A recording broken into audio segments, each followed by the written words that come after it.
hard-working man, and some good-looking headers. Go ahead. Well, I'm going to get a little more temperature.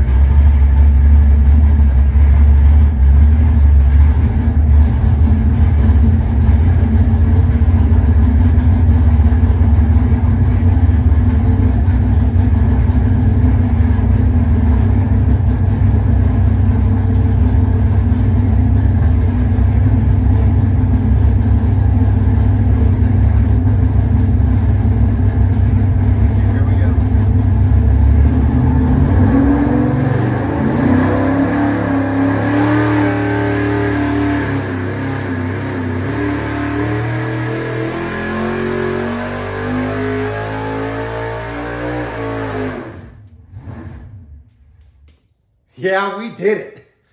I am very impressed by what we did.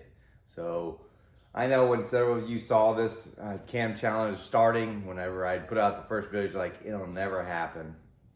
You know how YouTube is. People don't do things. They say they'll do it and they never do it. I did it. With the help of Gary Dunsworth and his crew, we did it.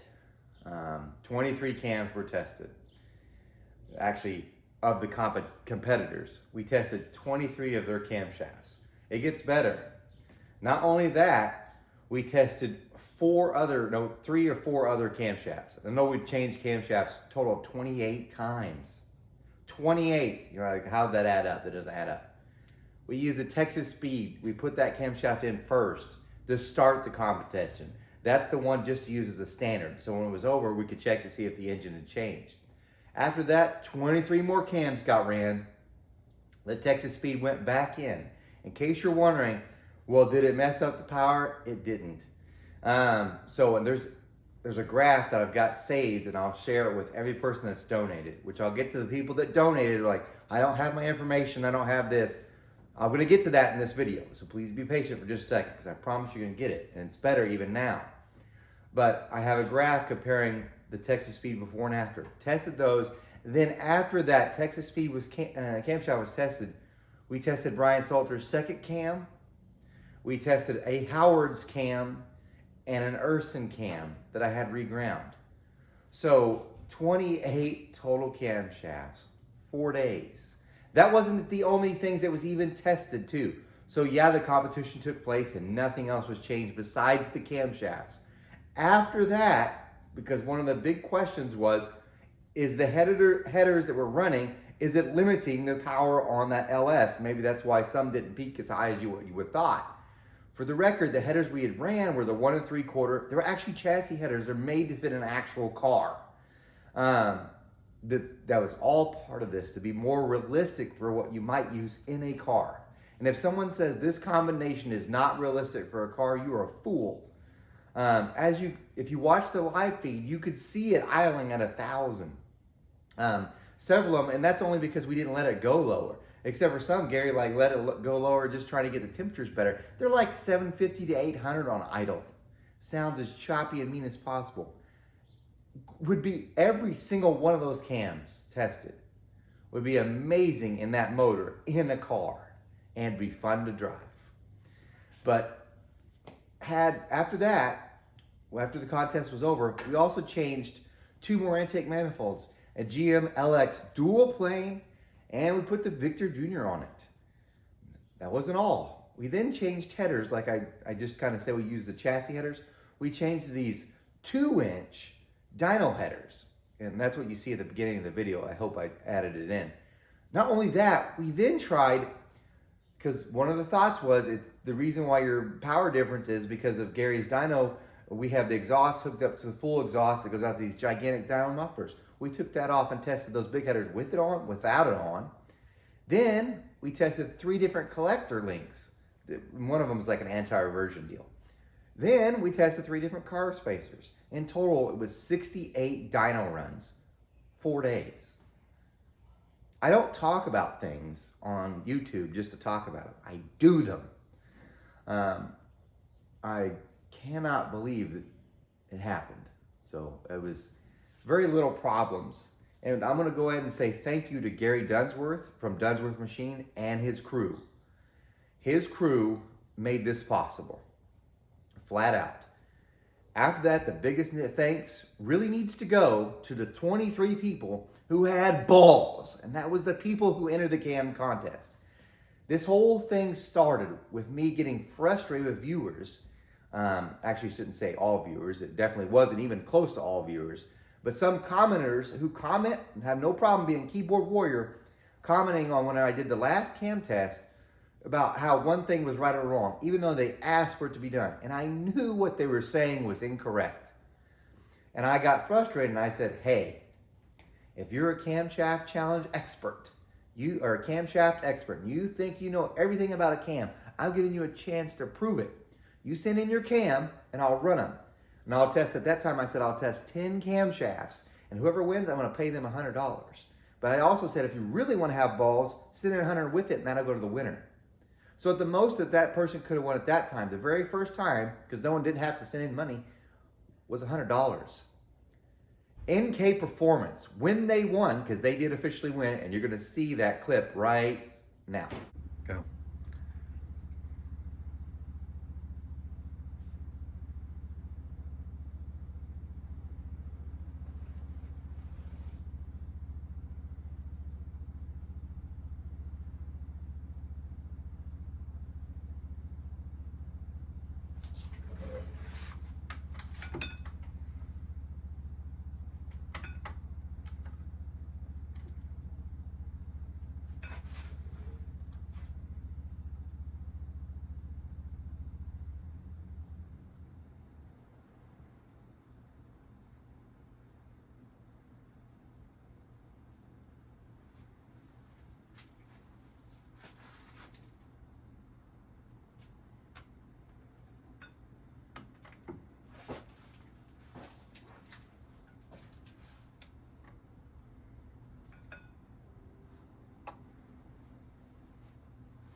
$654, $653, NK Performance, you won.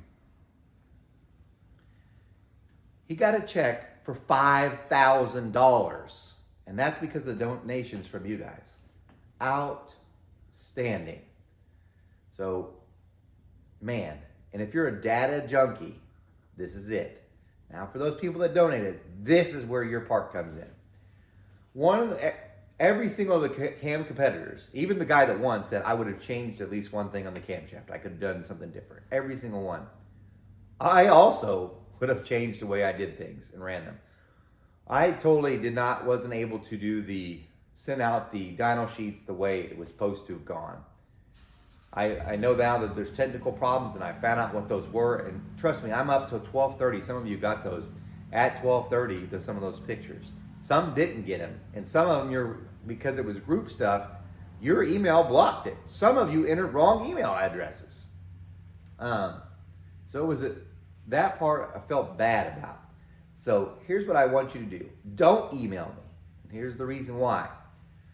For the last night, I stayed up till probably 12:30 last night. I went to my online store, and every single of the ones that donated, what I have done, and this is, pay attention, everybody that's donated, I sent you a Google link that has my Google Drive. So I know for those who aren't technology, you're gonna get an email and it will say LS Cam Test, and it'll just be like a link to a Google Drive. You click on it, it won't have to send me approval for that one. it will pull up all of the stuff, every piece of data. What you say, the dyno runs, every single one. The cam cards, every single one. The comparison graphs, which those are amazing, all those. Also, I cam doctored, or had cam doctored 4 cams. Those are in there. All the dyno header tests, that was everything that was done for this session. It's in that thing. Also, the spreadsheet that shows the list of the layouts of the people how it was ranked and how everybody stacked up and who won.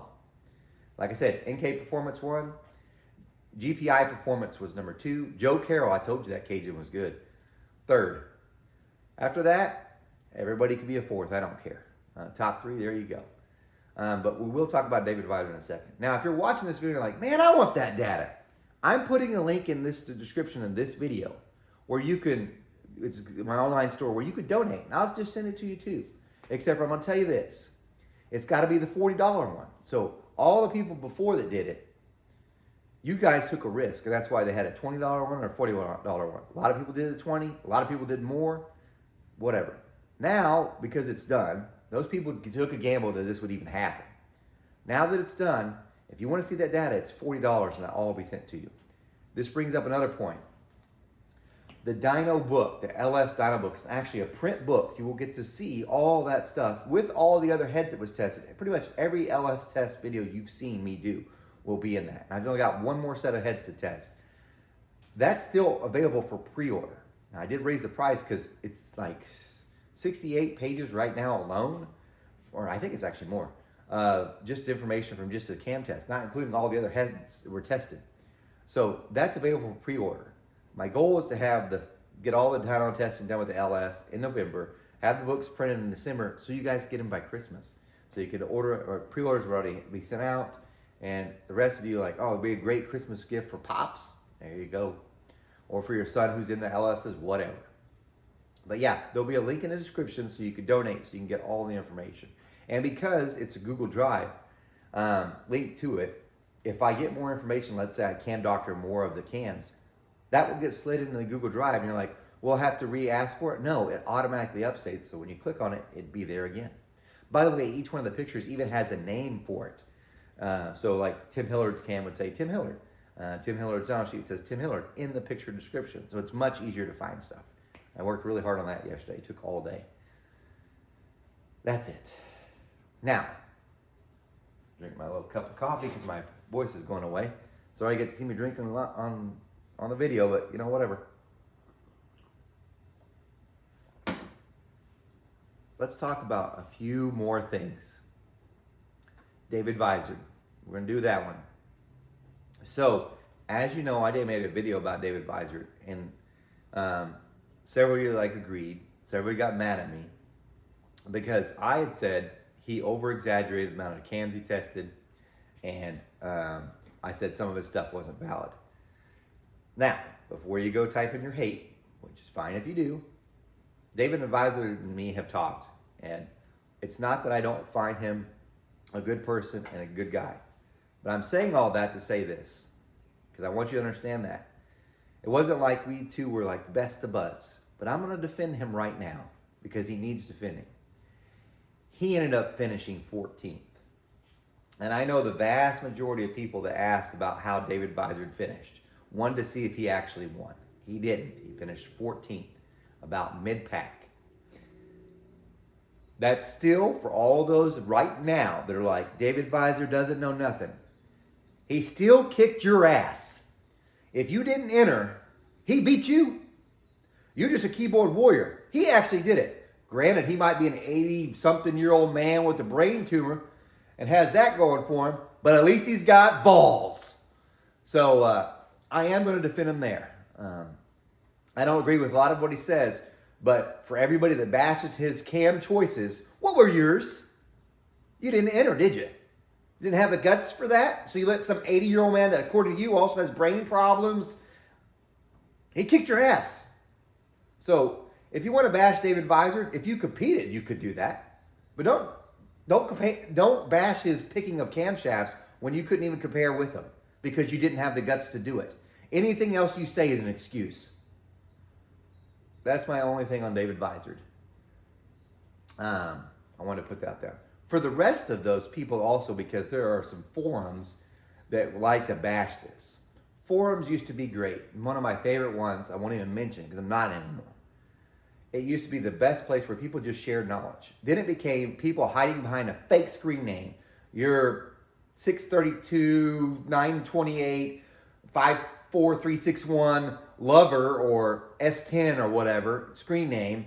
You can go on there and you could claim, I built X amount of engines this year. I've tested X amount of cams.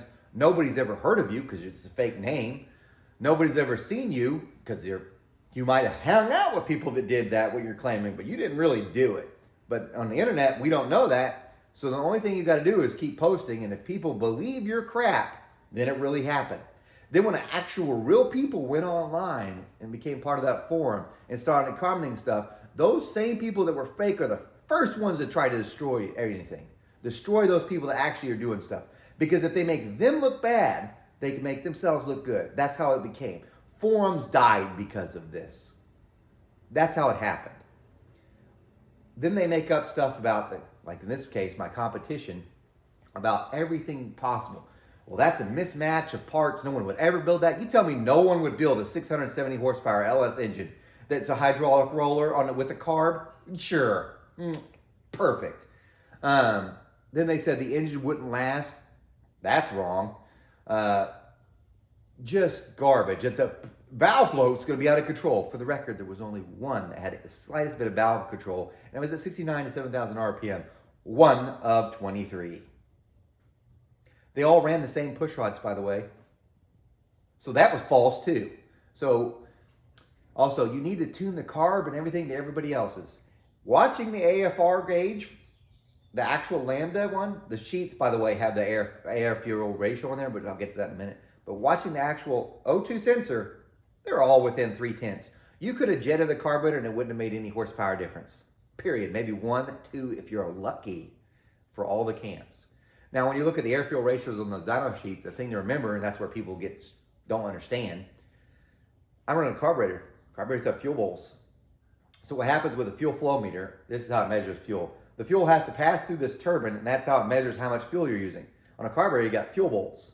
If they're full of fuel, the engine's still pulling fuel from the fuel bowl. It's not until the float drops below the level to open the needle seat that it actually flows into fuel. So you can get parts from the graph that's using fuel from the fuel bowl. It looks lean, even though we know it's using fuel. And then it can go rich because the fuel door, the needle seat opens and it's flooding it with fuel and it looks like it's rich.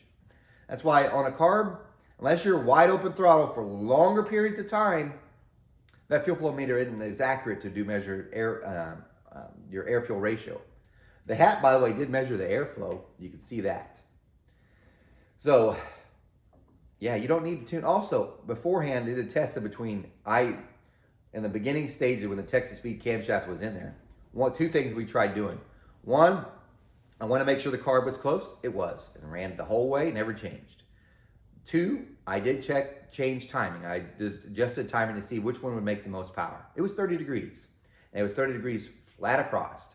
The only time is I did put a slant in the curve, which did not affect the competition at all, in case you're wondering. At idle, I had it like at 18 inches of timing. So like when you see him at idling at 1,000 RPM, it's not 30 degrees of timing, it's 18. It would ramp all the way in by 2,000. So it was 2,000 RPMs, it was 30 degrees. So even though the test starts at 4,000 RPM, it didn't make a difference. Do you get what I'm saying, I hope? So yeah, I did test that. I'm gonna show you a picture of the plugs and exhaust ports right now just because, well, that's entertaining right now.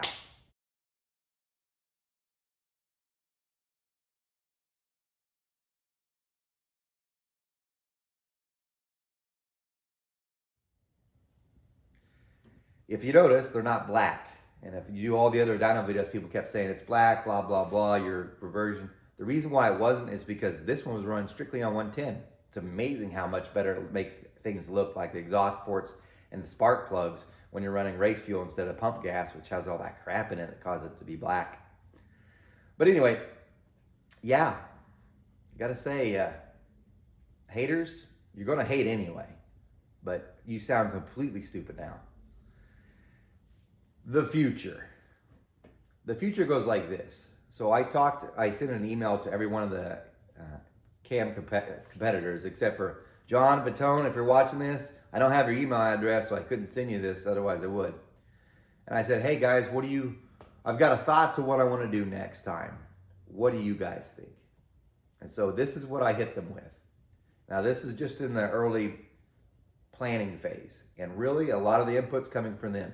Because I haven't said this, but those are 23 guys, and you would think they were fighting with each other throughout the whole thing. No way. They're on one group text. Each one was pumping up the other, telling the others, good job, keep doing what you're doing, you did great.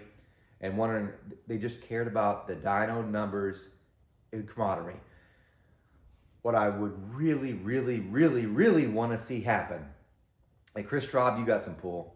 I hope you're watching this video. You're busy too, I know.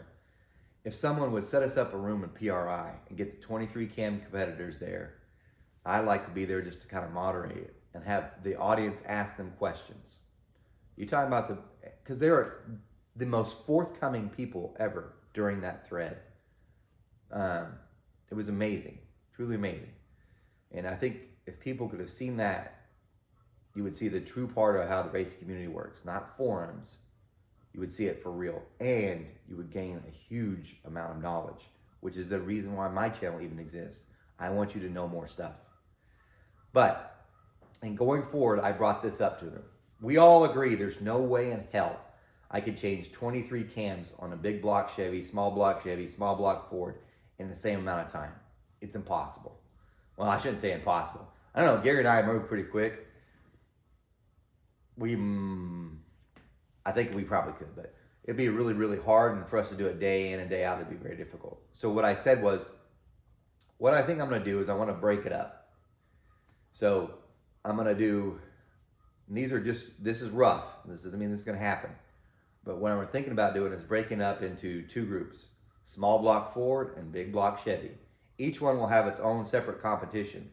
Because those competitors entered, they have first choice to re-enter. They had balls, they get the first choice. So the competitors could pick whether they want to enter the small block Ford or the big block Chevy.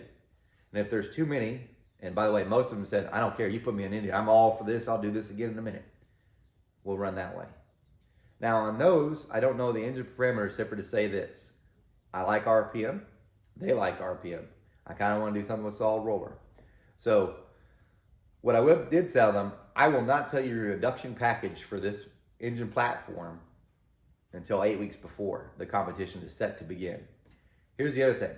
It really would be too much to ask Dunsworth, because he has a business to run too. He's got motors to build. So yeah, he can get me in there, but he still has he's got to get done for customers. So I think what I'll do is one of them will probably take place at Dunsworth and one probably somewhere else. Tom at 3V had mentioned something like, I wish you'd done it here. I could put the sensors in the head and we can actually measure the pressures from the actual running engine through this whole thing. That's more data, sounds amazing. So maybe that could be a possibility. So maybe one at Dunsworth, one somewhere else. But that's not all. Every single one of the guys said I would do something different on this cam test, again, if we were to do it for the LS. I'm thinking about this time again next year, we try again. I'm going to do something different with the cylinder heads, obviously, different things altogether, and we're going to try it again. They're going to enter. And I think this time, because I think it'd be cool, NK Performance Cam, he said to use it for testing. It would be very cool to use his for the standard. So the very first cam that gets ran to make sure everything stays the same would be his. This way we can see how much we've actually learned in 1 year. It'd be neat. But anyway, this is just a planning phase. I don't want to be the guy building up and never happens, because I did make this one happen. But you have to say this was amazing. I had no corporate sponsors. Summit did help out with some parts, but no one gave like $10,000 and said, go, let's do this. There was no corporate sponsors, no cam company sponsored any of this and made it happen. Say what you will, you can knock it all you want.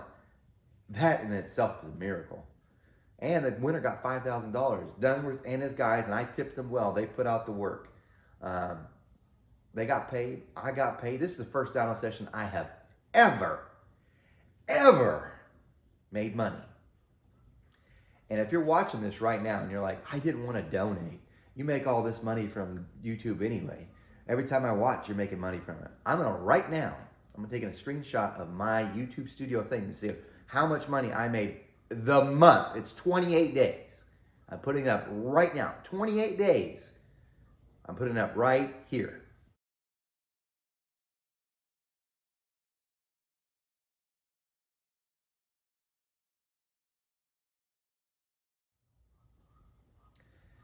That right there for 28 days is about $2,300, which sounds great. The Dino bill was $2,800 for this. So for every one of you that like, you're just asking, it seems cheap that you ask for money. No, I'm saying this cannot happen without Dino donations. All the YouTube for a whole month of videos, not one video, the whole month was $2,300. The Dino bill was $2,800. And again, I told them I tipped them more than that because they deserved it. That means out of my own pocket, I would have had to come up with $500 just to make this happen. So the donations made this happen. It's the first time ever of all the videos when you watch me do a Dino test. All of them. This was the first one ever where I walked away actually making money from it, period. From donations. That's it. And everybody made money doing this one that was involved. Except for the other 22 competitors that didn't win. We all knew it was winner, all in or no win. So, there you go. But, that's the future. That's what I got. Hit your criticism down there. I have really need to shut up because I should be leaving in 15 minutes to go down a race in Hartford, Oklahoma, or throw down in H-Town. You see me there, say hi. If you want to say F you to me too, do that too, because that's how I will F you too back. But anyway, yeah, it happened. I will be doing other videos about all the results and stuff later. It takes a lot of time to get it all compiled. Again, links in the description for you to donate now if you want to. You have to do the $40 one. The $20 one just says thank you, but you won't get anything. It has to be the $40 one. $20 one just says, thanks for doing this, and I'll get the money and be like, thank you, it means a lot, help support the cause. The $40 one gets you all the info. That's as of now. All the people that have already donated, so everybody else, whether it be 20 or 40, all of you, you're gonna get it.